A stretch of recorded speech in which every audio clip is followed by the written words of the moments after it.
sulíku. Kandýko, rozpustit ty vlasy, jestli to vidíte. Prostě měla delší vlasy. Ale jsou vyjmutý, no. Jo. Tak jako se vyjmutý.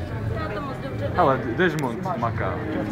Teď si řek, vypili jsme ji. Ne, jako Teď si řek, zvůdě na flašku, vypili jsme ji. No tak jako, ale jako sežrat sklo. kecáš, vole. Uplátno. Tady to máš Normálně je tam plná flaška. nebo co? Teď si řek, vypili jsme ji. svačinu na ráně. Jo, takhle panáček. Víš, co tam za to práme? Z té pece. Jestli to jmenuje paravou stylu.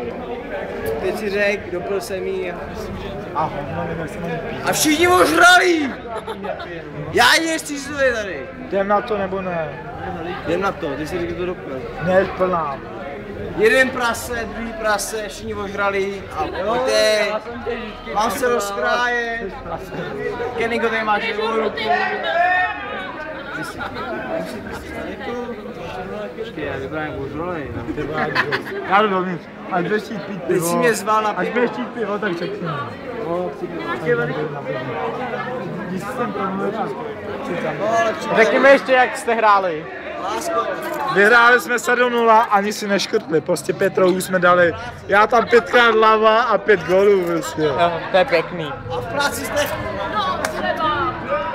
Ne, srte na to. Zítra se nebudete smát.